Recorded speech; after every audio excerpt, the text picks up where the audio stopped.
Welcome back. Let's bring you this conversation now. Homeowners and businesses with rooftop solar systems must register with Eskom or face penalties. The power utility says the registration process ensures that the solar systems don't compromise the safety and reliability of the grid. Let's unpack this further with Matthew Cruz, who is an energy expert at, how to pronounce it, Matthew? Is it Empower?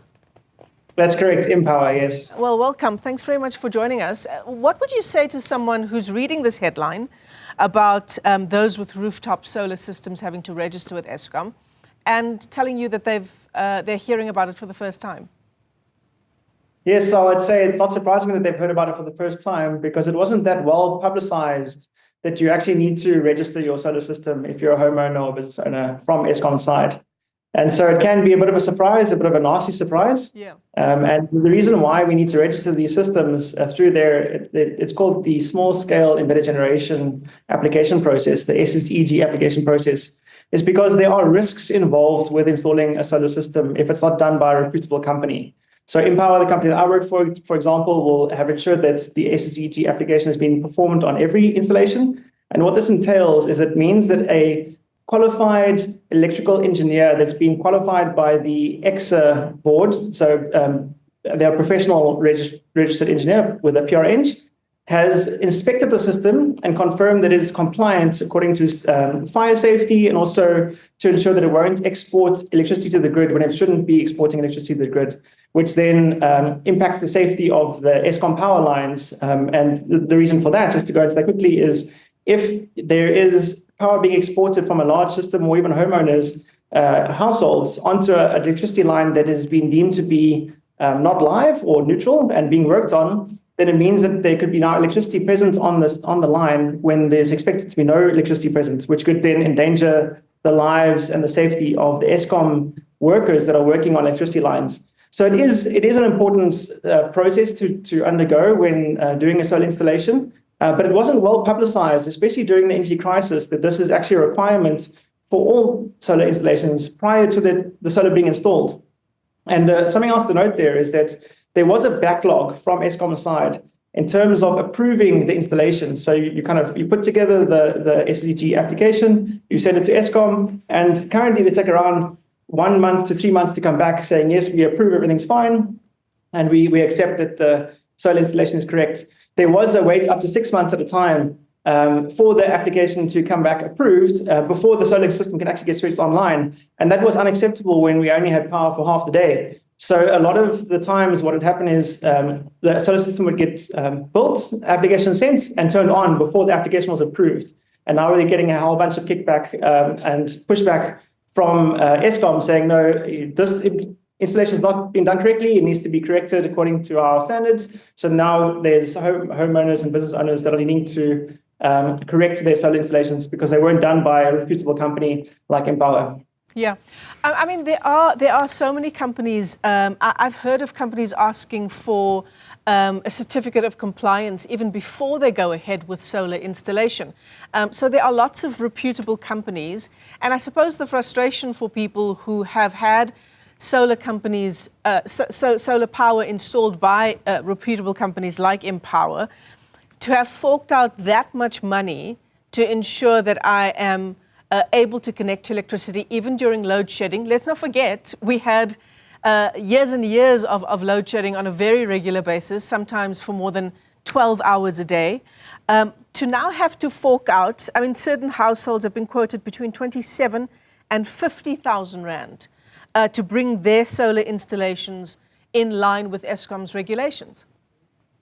Yes, it does come as a shock. And also there was a slight disincentive during the time, interestingly, to not register your system. So remember, if you cast our minds back to 2022, 2023, Eskom was saying things along the lines of, we're going to penalize households and businesses that get solar by charging them more for the electricity that they're getting from the grid, because they're using the grid like a battery. Like, they don't use the grid during the day because they get the power from solar, but then in the evenings and the mornings, then they're using the grid all of a sudden. So the overall demand on the grid is reducing. And for that, we're now needing to increase the cost of electricity to the households and to the businesses and that have solar. And that'll be either done through charging them more in the times that they are using it, or increasing their fixed costs. Because I remember also Eskom coming out saying that they're going to increase the fixed costs to be 70% of the bill, and the actual usage of your electricity be only 30%, where at the moment it's your usage is 70% of the bill, and it's the fixed cost of 30%. So there was almost this incentive to not inform Eskom. By the way, I've got solar, and here's the proof. My SSEG application is now in. And so there was like a couple of different examples that I can think of customers saying, no, actually, we don't want to register because then the government will know that I've got solar, and then they'll start charging me for electricity. So it was unfortunate that, at the same time that Eskom has this process in place where you kind of are legally required to inform them that you're getting solar, at the same time, they're saying we're going to charge people more for our solar systems. So now we have solar systems being inspected, and people doing the SSEG application having a PRN come to their property to inspect and say, okay, actually, you need a correct cutoff so that if there is a fire, then we can make sure that we can cut the power to the battery. We also need to make sure that the power can't flow onto the grid. So we need to have like a correct infrastructure put in place. And also it's not compliant fire-wise. So you need to have the correct cables, and those installations are correct. And you need to these improvements on your system, which, as you were saying, can cost up to 50,000 Rand for households, but could be much more for businesses that went with these, we term them fly-by-night installers or Bucky Brigade installers.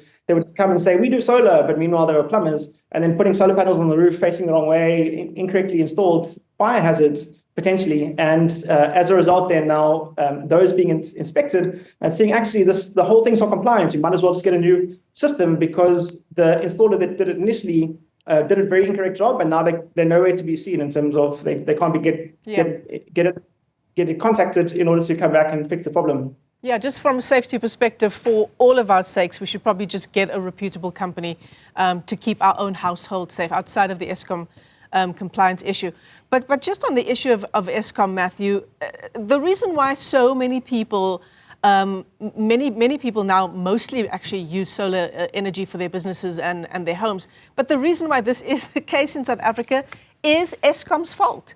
I mean, there's a reason why we call Eskom the embattled utility. It's hundreds of millions of rands in debt, and is part of this sort of drive to have these solar systems registered a way to make more money. And I'll just ask you to sort of editorialize on that.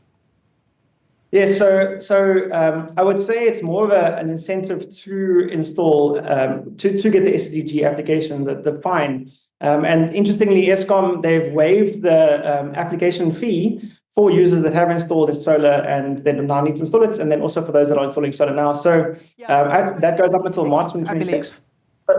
So there is a now window to actually get your solar systems compliant. So I highly recommend that. If you have not heard of SSEG, or you're a solar owner that didn't realize that this was needed, I'd suggest take a look at the websites on Eskom side.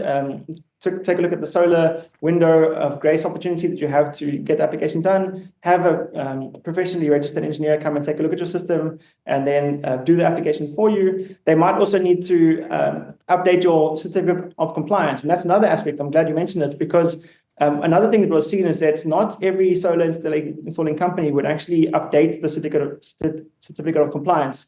And that actually leaves you liable legally if there's a fire on your property in terms of insurance, because the insurance company won't pay you out if your certificate of compliance was not updated to include your solar system. And so there's been very unfortunate situations where businesses had a fire as a result of a poor quality installation from inferior installers, and then realize that they're not going to get actually any power from the insurance company because there was no COC that was updated and no SSEG application that was done as well. So, it's very risky going with non-reputable solar installers. And going forward, thankfully, there's some admission from Eskom that, solar did actually help us reduce the energy crisis. We've had about 6,500 megawatts of solar installed, which is 7 stages of load shedding that was now mitigated as a result of people getting solar. So Eskom's like, actually, there is some help here where we're reducing the overall demand on the grid. So we didn't have to do load reduction or, load shedding. It's just load shedding is now being called load reduction in the city of Joburg, unfortunately. And so they're like, okay, solar is good. It's helpful for the country. Yes, we lose revenue, but we don't then have to meet the high peak demands. And so as a result, Let's just get this whole process correctly processed through doing SSEG applications. Now they're making it more public. Okay, do this, otherwise we're going to fine you. There is a grace period until next year, March. Yeah, there is that grace period until March 2026. So head on over to Eskom's website, get a sense of all the information that's needed on your side. And if you are, for the first time, installing solar in your home or in your business, do so with a reputable organization.